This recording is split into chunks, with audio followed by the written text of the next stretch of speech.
신명기 11장 말씀을 통해 우리를 향한 하나님의 뜻을 함께 살펴보며 기도의 제목을 잡고자 합니다. 신명기 11장에서 모세는 하나님만 의지하고 순종하여 축복을 누리라고 권면합니다. 이스라엘 백성들이 가나안 땅에서 축복을 누릴 수 있는지 그 여부는 오직 하나님께 순종하느냐에 달려 있습니다. 하나님의 말씀에 순종함으로 하나님께서 약속하신 축복을 누리는 저와 성도님들 되시기를 주님의 이름으로 축복합니다.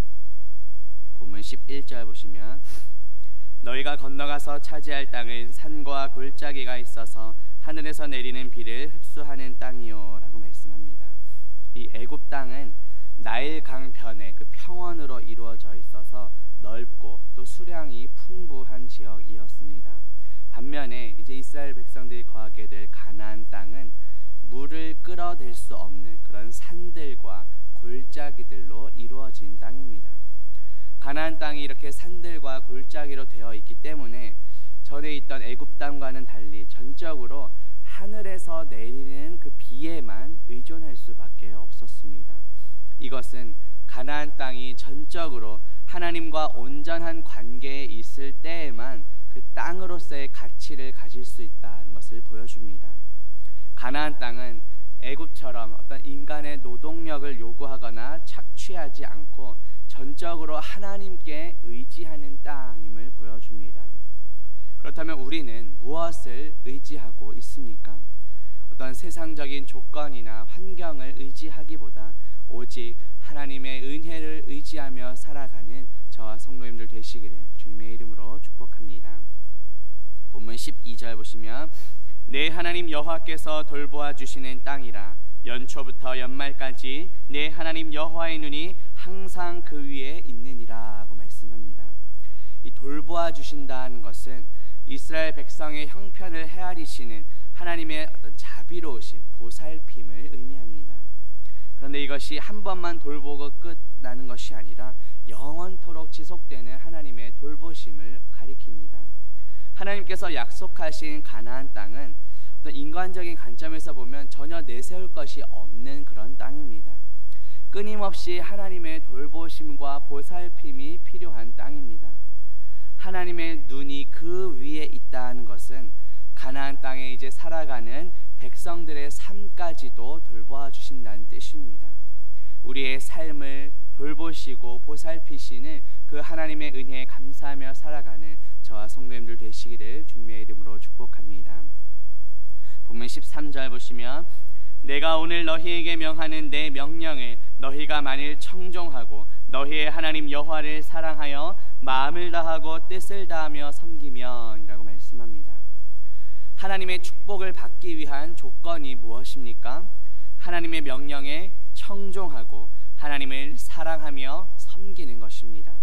이 청종한다는 것은 단순히 귀로 소리를 듣는 것만이 아니라 그 말씀에 순종하여 행동으로 옮기는 것까지 포함됩니다. 마음과 뜻을 다한다는 것은 나의 온 마음과 온 영으로, 다시 말해 전인격적인 측면을 의미합니다. 이것은 이스라엘 백성 그 존재 자체라고 할 수 있습니다. 하나님의 명령을 지키기 위해 이처럼 먼저 자신의 모습을 돌아보며 죄악된 모습을 회개하는 일이 먼저 필요합니다. 우리의 죄악된 모습을 회개하며 온전한 몸과 마음으로 하나님의 말씀에 순종하는 저와 성도님들 되시기를 주님의 이름으로 축복합니다. 본문 14절 보시면 여호와께서 너희 땅에 이른 비 늦은 비를 적당한 때에 내리시리니 너희가 곡식과 포도주와 기름을 얻을 것이요 라고 말씀합니다. 이른 비는 가을 비로서 10월과 11월 사이에 내리는 그런 비를 가리킵니다. 이 비는 이제 여름 동안의 그런 건조함을 이제 끝내고 밭가리에 좋은 땅을 마련해 주어서 매우 중요하게 여겨졌습니다. 그리고 늦은 비는 봄비로서 3월부터 4월까지에 내리는 그런 비입니다. 이 비는 모든 식물의 싹을 촉촉히 적셔서 이제 여름이 시작되기 전에 온 땅을 초록색으로 덮게 됩니다. 적당한 때는 꼭 필요한 시기에 하나님께서 비를 내려주신다는 약속을 의미합니다. 그런데 이 비를 내리시는 주체가 바로 하나님이십니다. 팔레스타인 땅에서 농사를 짓는 이스라엘 백성들에게는 이러한 이른 비와 늦은 비가 한 해의 농사를 좌우하는 그런 결정적인 역할을 합니다.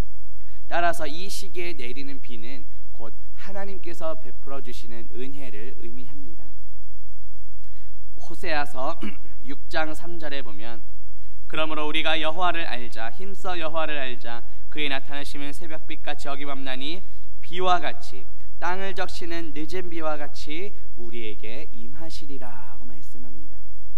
하나님을 아는 지식은 하나님과의 친밀한 관계를 누리고 하나님의 말씀에 순종하는 것을 가리킵니다.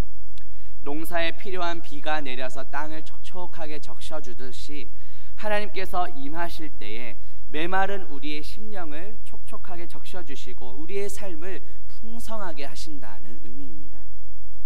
하나님께서는 독생자 예수 그리스도를 이 땅에 보내셔서 우리에게 임하셨습니다. 메마른 우리의 삶에 임하셔서 풍성한 생명을 주시는 그 예수 그리스도의 은혜에 감사하며 살아가는 저와 성도님들 되시기를 주님의 이름으로 축복합니다. 기도합니다.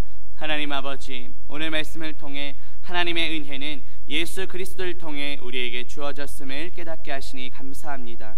메마른 우리의 삶 가운데 이른 비와 늦은 비를 적당한 때에 내려주시고 풍성하게 하시는 은혜에 감사드립니다. 날마다 하나님의 말씀에 순종함으로 풍성한 은혜를 누리는 우리가 되게 하옵소서. 예수 그리스도의 이름으로 기도합니다. 아멘.